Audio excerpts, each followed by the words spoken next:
বন্ধুরা, ফ্রান্সের মাটিতে এই মুহূর্তে বসেছে বিশ্বের সবচেয়ে শক্তিশালী দেশগুলোর বৈঠক G7 সামিট। এক ঘরে মুখোমুখি বসে আছেন Donald Trump, Emmanuel Macron, Giorgia Meloni থেকে শুরু করে গোটা ওয়েস্টার্ন পাওয়ার আর্কিটেকচার। আর ঠিক তাদের সামনেই সগৌরবে উপস্থিত রয়েছেন ভারতের প্রধানমন্ত্রী নরেন্দ্র মোদী। কিন্তু এই ঘরে একটা বড় শূন্যস্থান রয়েছে। বিশ্বের দ্বিতীয় বৃহত্তম অর্থনীতি, গ্লোবাল সাপ্লাই চেনের এক সময়ের অঘোষিত রাজা চীন এবং তার প্রেসিডেন্ট শি জিনপিং সেখানে নেই। এমনকি বেজিংয়ের কোনো প্রতিনিধিও নেই। কারণটা অত্যন্ত স্পষ্ট। যখনই নরেন্দ্র মোদী কোনো আন্তর্জাতিক হাই প্রোফাইল মিটিংয়ের দরজা দিয়ে ভেতরে প্রবেশ করেন, ঠিক তখনই চীনের জিওপলিটিক্যাল ম্যাথামেটিক্স পুরোপুরি তাসের ঘরের মতো ভেঙে পড়ে। নমস্কার, আমি সুশোভন। আপনারা দেখছেন আপনাদের প্রিয় চ্যানেল অদ্ভুত অথচ বাস্তব। আজ আমরা কোনো সাধারণ খবর নিয়ে আলোচনা করব না। আজ আমরা সেই জিওপলিটিক্সের একেবারে গভীরে গিয়ে ফরেন পলিসির এমন কিছু সার্জিক্যাল স্ট্রাইকের বিশ্লেষণ করব যা মেইনস্ট্রিম মিডিয়ার রোজকার কোলাহলে হারিয়ে যায়। কেন বিশ্বের সবচেয়ে বড় ফোরামগুলো থেকে চীন নিজেকে গুটিয়ে নিচ্ছে, আর কেনই বা ভারত আজ গ্লোবাল সাউথের একচ্ছত্র কণ্ঠস্বর হয়ে উঠেছে। চলুন আজকের এই ডেডিকেটেড এপিসোডে আমরা সেই নিটোল বাস্তবকে ডিকোড করি। আপনারা সবাই জানেন যে ভারত আনুষ্ঠানিকভাবে G7-এর মেম্বার নয়। তা সত্ত্বেও প্রধানমন্ত্রী মোদীর এটি 7ম কনজিকিউটিভ অ্যাপিয়ারেন্স, পরপর 7 বার। এবার ফ্রান্সে অনুষ্ঠিত হওয়া এই সামিটে ভারতের এই উপস্থিতি কোনো সাধারণ গেস্ট অ্যাপিয়ারেন্স নয়। ফরাসি প্রেসিডেন্ট ইমানুয়েল ম্যাক্রন যখন ভারতে এসেছিলেন, তখন তিনি ব্যক্তিগতভাবে এই ইনভিটেশন ভারতের হাতে তুলে দিয়েছিলেন। অন্যদিকে চীনও G7-এর মেম্বার নয়। অনেকের মনে প্রশ্ন জাগতে পারে, ভারত যদি এত সম্মান পায়, তাহলে চীনের মতো বিশাল ট্রেড সারপ্লাস থাকা দেশকে কেন ডাকা হয় না? এর উত্তর লুকিয়ে আছে G7-এর মূল এজেন্ডার মধ্যে। এই মুহূর্তে G7-এর প্রতিটি ইকোনমিক টকের সেন্ট্রাল টপিক হলো চীন। অর্থাৎ চীন এই টেবিলের কোনো অতিথি নয়, বরং চীন হলো এই টেবিলের সাবজেক্ট অফ ডিসকাশন। প্রথম দিকে G7 তৈরি হয়েছিল মূলত ওয়েস্টার্ন লিবারাল ডেমোক্রেসিসকে কেন্দ্র করে। তখন মাও সেতুংয়ের অধীনে থাকা চীন মনে করত যে আদর্শগতভাবে তারা এই ফোরামের সঙ্গে খাপ খায় না। কিন্তু আজকের দৃশ্যপট ভিন্ন। এবার প্রেসিডেন্ট ম্যাক্রন একটি আইডিয়া ফ্লোট করেছিলেন। তিনি চেয়েছিলেন যে শি জিনপিংকে অন্তত একবার এই সামিটে ইনভাইট করা হোক। কিন্তু আইডিয়াটা টেবিলে ওঠার আগেই জাপান এবং আমেরিকা তীব্র আপত্তি জানায়। তারা স্পষ্ট করে দেয় যে বেজিংকে এখানে ডাকার কোনো প্রয়োজন নেই। চীনের অফিসিয়াল বয়ান হলো, তারা এই পুরনো পশ্চিমা দেশগুলোর সাথে বসে সময় নষ্ট করতে চায় না। তারা নাকি অলরেডি এদের থেকে অনেক এগিয়ে গেছে। কিন্তু আসল সত্যটা অনেক বেশি অন্ধকার। 2025 সালে চীন বিশ্ব থেকে $1.2 ট্রিলিয়ন ট্রেড সারপ্লাস কামিয়েছে। তারা রেয়ার আর্থ মিনারেলসের সাপ্লাই চেন একচেটিয়াভাবে কন্ট্রোল করছে, মিলিটারি অ্যাগ্রেশন বাড়াচ্ছে এবং বিশ্বের সর্বোচ্চ পলিউশন তৈরি করছে। G7-এর ঘরে এই প্রতিটি ইস্যু নিয়ে চুলচেরা বিশ্লেষণ হচ্ছে। চীন জানে এই ঘরে ঢুকলে তাদের আক্ষরিক অর্থেই কাঠগড়ায় দাঁড় করানো হবে, তাই তারা সেখানে যায় না। এই মুহূর্তে আপনাদের স্ক্রিনে আমি একটি নিউজ আর্টিকেলের স্ক্রিনশট দেখাচ্ছি, আপনারা দেখুন। এটি দ্য হিন্দুর রিপোর্ট। হেডলাইনে স্পষ্ট লেখা আছে, G7 summit day 1 live, PM Modi holds brief conversation with US president Trump. এই খবরটা শুধুমাত্র একটা সৌজন্য সাক্ষাতের খবর নয়, এর পেছনে লুকিয়ে আছে এক বিশাল জিওপলিটিক্যাল স্ট্র্যাটেজি। এই সামিটে যখন মোদি এবং ট্রাম্পের মতো নেতারা একান্তে কথা বলেন, তখন তার সরাসরি প্রভাব পড়ে গ্লোবাল মার্কেট এবং ট্রেড ডাইনামিক্সের উপর। আমেরিকা খুব ভালো করেই জানে যে চীনের একাধিপত্যকে যদি আটকাতে হয়, তাহলে এশিয়াতে তাদের একজন শক্ত সমর্থ স্ট্র্যাটেজিক পার্টনার প্রয়োজন, আর সেই পার্টনার হলো ভারত। এই আর্টিকেলের বয়ান অনুযায়ী শুধুমাত্র আমেরিকা নয়, পুরো ইউরোপিয়ান ইউনিয়ন এখন ভারতের দিকে তাকিয়ে আছে শুধুমাত্র তাদের সাপ্লাই চেনকে সুরক্ষিত করার জন্য। চীনের এই অনুপস্থিতি কিন্তু নতুন কিছু নয়। একটু ফ্ল্যাশব্যাক করা যাক। 2023 সালের সেপ্টেম্বরে যখন নয়াদিল্লিতে G20 সামিট হলো, তখন শি জিনপিং সেখানে আসেননি। ভারত যখন প্রথমবার প্রেসিডেন্সি পেল, তখন চীন নানাভাবে সেটাকে স্যাবোটেজ করার চেষ্টা করেছিল। গ্লোবাল টাইমসে লেখা হয়েছিল যে ভারত নাকি G20 নামে হিন্দুত্ব এবং সংস্কৃত ভাষাকে প্রমোট করছে। তারা অভিযোগ করেছিল যে ভারত চীনের বেল্ট অ্যান্ড রোড ইনিশিয়েটিভকে কপি করার চেষ্টা করছে। কিন্তু আদতে কি হয়েছিল সেই G20-তে আপনাদের নিশ্চয়ই মনে আছে। ঠিক ওই দিল্লির বুকেই ইতালির মতো দেশ, যারা একসময় চীনের BRI প্রজেক্টের অংশ ছিল, তারা প্রকাশ্যে সেই চুক্তি থেকে বেরিয়ে আসার কথা ঘোষণা করে। শি জিনপিংয়ের কাছে এটা ছিল এক চরম অপমান। তিনি খুব ভালো করেই জানতেন যে ভারতের মাটিতে দাঁড়িয়ে, যেখানে মোদির প্রভাব এবং স্ট্যাটাস সবচেয়ে বেশি, সেখানে গেলে তাকে উইক পজিশনে থাকতে হবে। তাই তিনি ভয়েই ভারতে পা রাখেননি। সেই G20-তেই আমেরিকা এবং তাদের অ্যালাইরা ভারতের রাইজিং পাওয়ার স্ট্যাটাসের ওপর শিলমোহর দিয়ে দেয়। তৎকালীন মার্কিন প্রেসিডেন্ট জো বাইডেন বুঝেছিলেন যে চীন এবং রাশিয়াকে যদি আন্তর্জাতিক স্তরে আইসোলেট করতে হয়, তবে ভারতের মতো একটি শক্তিশালী এবং স্থিতিশীল দেশের হাত ধরেই সেটা সম্ভব।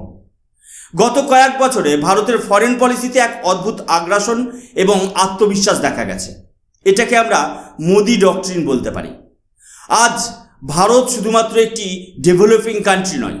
2023-24 সালের পরিসংখ্যান যদি দেখেন, ভারত গ্লোবাল সাউথের সামিট হোস্ট করেছে, যেখানে 125টি দেশ অংশ নিয়েছে।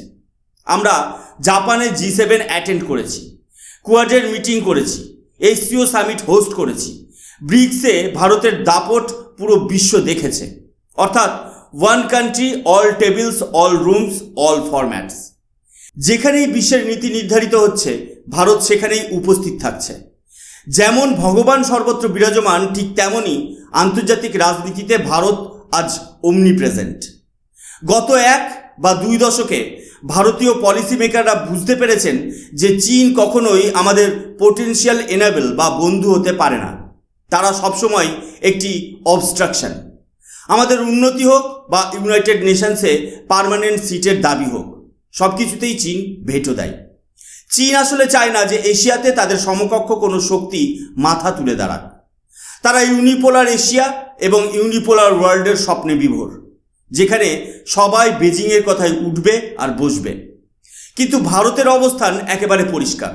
আমরা মাল্টিপোলার ওয়ার্ল্ড চাই, যেখানে ক্ষমতা বিকেন্দ্রীকৃত থাকবে। এবার স্ক্রিনে আমি আপনাদের আরও একটি গুরুত্বপূর্ণ নিউজ রিপোর্ট দেখাচ্ছি।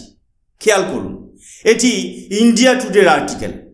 এর হেডলাইনে লেখা রয়েছে, G7 summit live, PM ইন্টারাক্টস with Trump, Macron, Meloni, Starmer as meeting begins. এই রিপোর্টটি অত্যন্ত তাৎপর্যপূর্ণ। এখানে দেখা যাচ্ছে মোদি শুধুমাত্র কোনো নির্দিষ্ট ব্লকের সাথে কথা বলছেন না, তিনি ইউরোপের প্রতিটি পাওয়ার হাউসের সাথে ব্যক্তিগতভাবে ইন্টারাক্ট করছেন। ফ্রান্সের ম্যাক্রন বা ইতালির মেলোনি, এরা প্রত্যেকেই আজ নিজেদের দেশে চীনের ডাম্প করা সস্তা ইলেকট্রিক ভেহিকেল এবং লিথিয়াম ব্যাটারির কারণে অতিষ্ঠ। ইউরোপ এখন বুঝতে পারছে যে চীনের ওপর এই ইকোনমিক ডিপেন্ডেন্সি তাদের নিজেদের অস্তিত্বের জন্য হুমকি স্বরূপ। তাই তারা এই মিটিংগুলোর মাধ্যমে ভারতের সাথে টেকনোলজি ট্রান্সফার এবং মেক ইন ইন্ডিয়া ইনিশিয়েটিভের অধীনে ডিফেন্স কোঅপারেশন বাড়াতে চাইছে। ভারত আজ তাদের কাছে একটি স্টেবল অল্টারনেটিভ। কিন্তু চীন কেন আজ এত রাগান্বিত? কারণ পশ্চিমারা এখন চায়না +1 স্ট্র্যাটেজিতে এগোচ্ছে, অর্থাৎ ম্যানুফ্যাকচারিংয়ের জন্য শুধুমাত্র চীনের ওপর ভরসা না করে বিকল্প আরেকটি শক্তিশালী বেস তৈরি করা। আর সেই বেস হিসেবেই ভারত হলো সবচেয়ে উপযুক্ত। G7-এর এই মঞ্চে ভারত শুধুমাত্র নিজের প্রতিনিধিত্ব করছে না, ভারত আজ এশিয়া, আফ্রিকা এবং ল্যাটিন আমেরিকান, অর্থাৎ পুরো গ্লোবাল সাউথের কণ্ঠস্বর। এই দেশগুলো জানে যে চীনের ডেট ট্র্যাপ ডিপ্লোমেসি কীভাবে তাদের অর্থনীতিকে পঙ্গু করে দিচ্ছে। তাই তারা মোদিকে নিজেদের লিডার হিসেবে মেনে নিয়েছে। চীন সবসময় দাবি করে এসেছে যে তারা গ্লোবাল সাউথের রক্ষাকর্তা, কিন্তু আজ সেই গ্লোবাল সাউথই ভারতের দিকে তাকিয়ে আছে। চীনের সেট করা ন্যারেটিভ চোখের সামনে ভেঙে চুরমার হয়ে যাচ্ছে, আর সেই জায়গায় ভারত নতুন করে জিওপলিটিক্যাল ন্যারেটিভ লিখছে। এই G7 সামিটের ভেতরেই আর একটা বড় খেলা চলছে। আমেরিকা, জাপান এবং অস্ট্রেলিয়া, যারা G7-এর মেম্বার, তারা আবার কোয়াডেরও মেম্বার। ভারত এই কোয়াডের চতুর্থ স্তম্ভ। তাই G7-এর সাইডলাইনে যখন এই দেশগুলো মিলিত হয়, তখন স্বাভাবিকভাবেই ইন্দো প্যাসিফিক রিজিয়নকে চীনের আগ্রাসন থেকে বাঁচানোর ব্লুপ্রিন্ট তৈরি হয়। সম্প্রতি আমাদের বিদেশমন্ত্রী S জয়শঙ্কর চীনের এক ন্যারেটিভের চরম সমালোচনা করেছেন। বেজিংয়ে বসে পাকিস্তান এবং চীন যখন পাকিস্তান অধিকৃত কাশ্মীর নিয়ে জয়েন্ট স্টেটমেন্ট দেয়, তখন জয়শঙ্কর কড়া ভাষায় চীনকে তাদের সীমার মধ্যে থাকার বার্তা দিয়েছেন। একদিকে মোদি বিশ্বমঞ্চে গিয়ে চীনের ইকোনমিক সাপ্লাই চেন কাটছেন, অন্যদিকে জয়শঙ্কর কূটনৈতিক স্তরে চীনের আগ্রাসনের কড়া জবাব দিচ্ছেন। ভারত এখন আর ডিফেন্সিভ মুডে নেই, ভারত এখন পুরোপুরি অফেন্সিভ। এবার আজকের শেষ নিউজ আর্টিকেলটি স্ক্রিনে দেখে নেওয়া যাক। এটি দ্য ইন্ডিয়ান এক্সপ্রেসের রিপোর্ট। এর হেডলাইনে বলা হয়েছে G7 summit 2026 live update, A handshake and a Pat, PM Modi meets Trump at G7 event. এই হ্যান্ডশেক অ্যান্ড এ প্যাট বা এই যে উষ্ণ অভ্যর্থনা, এটা শুধুমাত্র কোনো রাজনৈতিক স্টান্ট নয়। আপনারা যদি অন্যান্য ওয়ার্ল্ড লিডারদের দেখেন, শি জিনপিংয়ের পাশে যখন কেউ দাঁড়ায় তখন সেখানে একটা অদ্ভুত জড়তা থাকে, কোনো কেমিস্ট্রি থাকে না।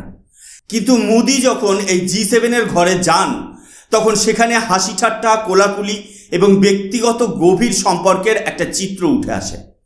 এই পার্সোনাল কেমিস্ট্রিটাই আন্তর্জাতিক চুক্তিতে সাইন করার সময় সবচেয়ে বড় অনুঘটক হিসেবে কাজ করে। কানাডায় হওয়া G7 থেকে শুরু করে ফ্রান্সের এই সামিট, সব জায়গাতেই ভারত কাউন্টার টেররিজম এবং ডিফেন্স পার্টনারশিপে নিজের এজেন্ডা সেট করেছে। তাহলে এই পুরো G7 সামিটের বটম লাইন বা মূল নির্যাসটা আসলে কি? নির্যাস এটাই যে বিশ্বের লং টার্ম ইকোনমিক ক্যালকুলাস এখন ভারতের পক্ষে। চীন হয়তো বিংশ শতাব্দীর ম্যানুফ্যাকচারিং স্টোরি ছিল, কিন্তু একবিংশ শতাব্দীর জিওপলিটিক্যাল স্টোরির নাম হলো ভারত। চীনের অনুপস্থিতি তাদের শক্তি প্রমাণ করে না, বরং তাদের কোণঠাসা হয়ে পড়ার বাস্তবতাকে তুলে ধরে। ফ্রান্সের মাটিতে এই মুহূর্তে যে রূপরেখা তৈরি হচ্ছে তা আগামী কয়েক দশকের গ্লোবাল ইকোনমি এবং সিকিউরিটিকে নিয়ন্ত্রণ করবে। আর সেই কন্ট্রোল রুমের অন্যতম প্রধান চেয়ারে বসে আছে ভারত। আজকের এই বিশ্লেষণ আপনাদের কেমন লাগলো তা অবশ্যই কমেন্ট করে জানাবেন। আপনারা যদি মনে করেন যে এই তথ্যগুলো সত্যিই আপনাদের চিন্তাধারাকে সমৃদ্ধ করেছে, তবে ভিডিওটি লাইক করুন এবং শেয়ার করুন। আর অদ্ভুত অথচ বাস্তব চ্যানেলে নতুন হলে অবশ্যই সাবস্ক্রাইব করে বেল আইকনটা প্রেস করে দেবেন। আমি সুশোভন আজকের মতো এখানেই বিদায় নিচ্ছি। দেখা হবে পরবর্তী ভিডিওতে। ততক্ষণ পর্যন্ত ভালো থাকবেন, সুস্থ থাকবেন। জয় হিন্দ, বন্দে মাতরম, ভারত মাতা কি জয়।